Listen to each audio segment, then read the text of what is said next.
사도신경 신앙 고백하겠습니다. 나는 전능하신 아버지 하나님, 천지의 창조주를 믿습니다. 나는 그의 유일하신 아들, 우리 주 예수 그리스도를 믿습니다. 그는 성령으로 잉태되어 동정녀 마리아에게서 나시고 본디오 빌라도에게 고난을 받아 십자가에 못 박혀 죽으시고 장사된 지 사흘 만에 죽은 자 가운데서 다시 살아나셨으며 하늘에 오르시어 전능하신 아버지 하나님 우편에 앉아 계시다가 거기로부터 살아있는 자와 죽은 자를 심판하러 오십니다. 나는 성령을 믿으며 거룩한 공교회와 성도의 교제와 죄를 용서받는 것과 몸의 부활과 영생을 믿습니다. 아멘. 이 시간 찬양할 찬양은 왕이신 나의 하나님, 우리 찬양하겠습니다.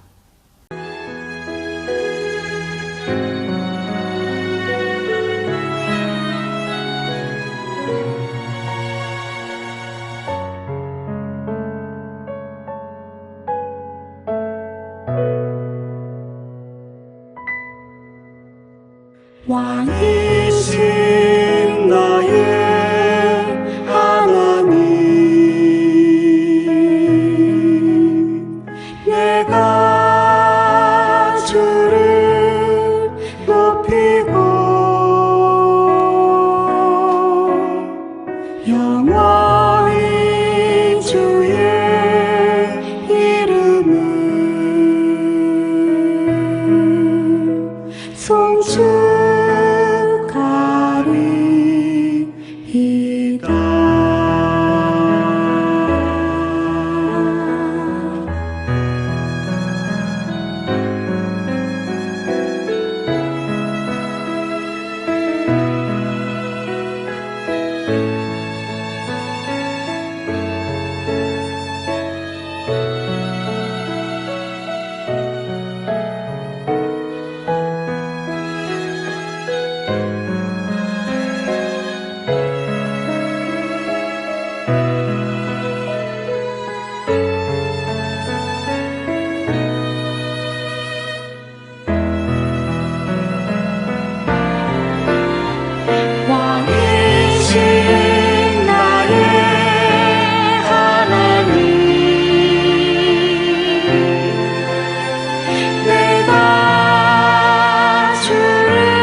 이 시간 함께 볼 하나님의 말씀은 시편 66편 말씀입니다. 시편 66편 1절에서 20절까지 말씀 제가 봉독하겠습니다. 온 땅이여 하나님께 즐거운 소리를 낼지어다. 그의 이름의 영광을 찬양하고 영화롭게 찬송할지어다. 하나님께 아뢰기를 주의 일이 어찌 그리 어미하신지요. 주의 큰 권능으로 말미암아 주의 원수가 주께 복종할 것이며 온 땅이 주께 경배하고 주를 노래하며 주의 이름을 노래하리이다 할지어다.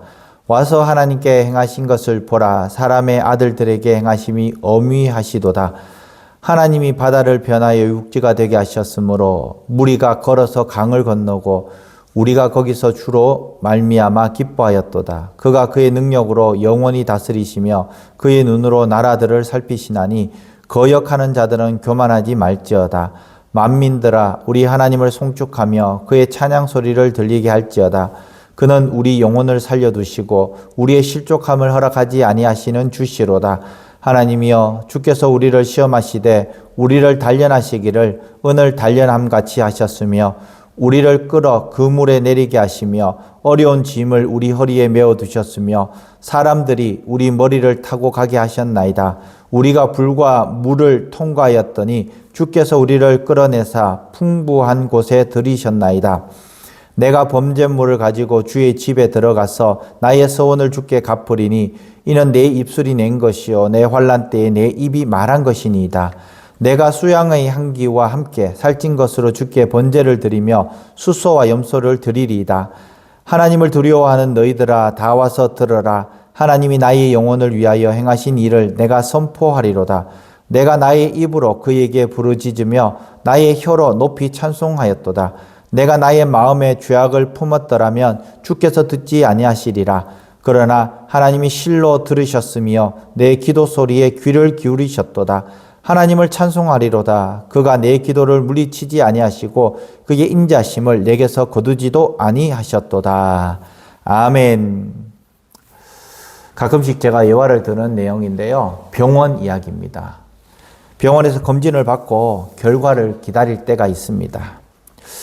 내 스스로는 몸이 멀쩡하다고 생각되는데 그렇다고 해서 마음에 놓일 정도는 아닙니다. 그 경계선에 있을 그때에. 그런데 결과지 한 장만 나오면 마음이 달라집니다. 아유, 선생님 정상입니다. 그 말에 안도가 나오고 감사가 나오죠. 그런데 선생님을 통해서 들려지는 이야기가 좀 관리하셔야 될 것 같습니다. 주의가 필요합니다. 그 말에 생활의 습관이 바뀝니다. 더 나아가서 좀 심각합니다.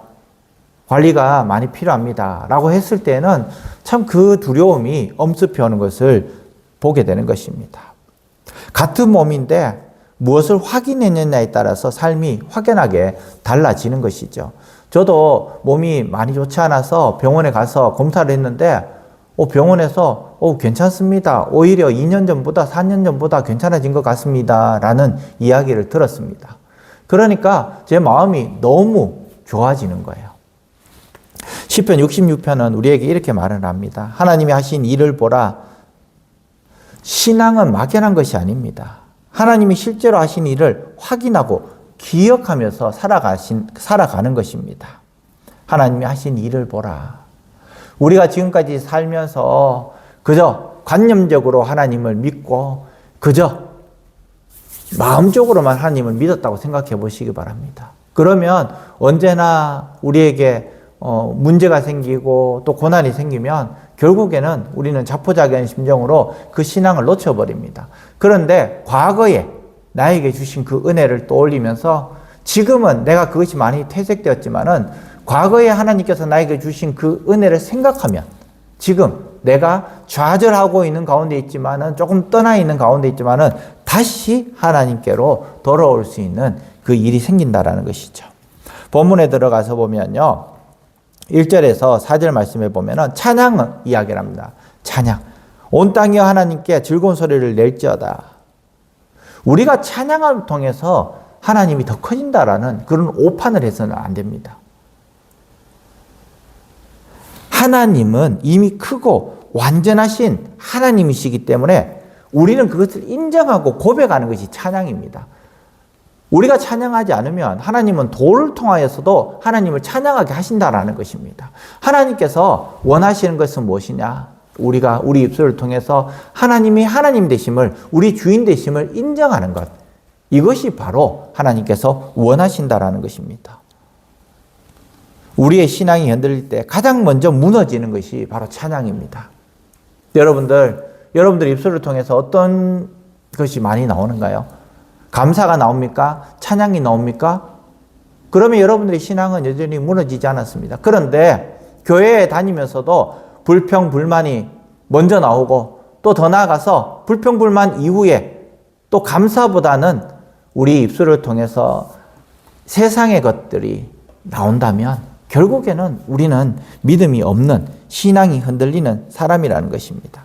그래서 시편은 첫머리부터 하나님을 크게 보라고 방향을 잡아주고 있습니다.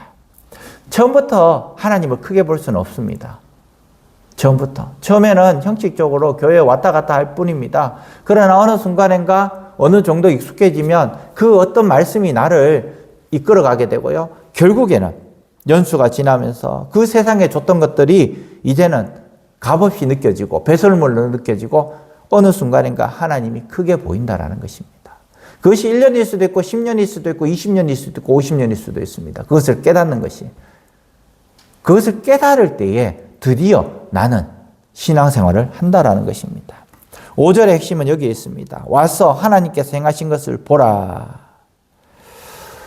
오늘 시편 기자는 단지 맹목적으로 하나님을 찬양하라고 하지 않습니다. 근거를 보라고 말씀하고 있습니다.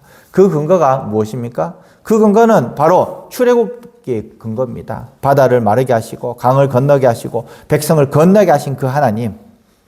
그 하나님이 7절 말씀해 보면 그가 그의 능력으로 영원히 다스리시며 과거에 홍해를 가르신 그 하나님, 요단강을 가르신 그 하나님, 이른 비와 늦은 비를 주셨던 그 하나님, 더 나아가서 10가지 재앙을 주시고 또 우리에게 태어남과 죽음을 주신 그 하나님, 그 하나님께서 하나님의 능력으로 영원히 다스린다라는 것입니다. 하나님은 하나님이시기 때문에 우리가 찬양해야 될 대상이라는 거예요. 과거의 하나님이 아니라 지금도 여전히 다스리시는 분이라는 것을 우리에게 말씀합니다. 내 삶이 흔들릴 때 우리는 현재의 문제만 확대해서 봅니다.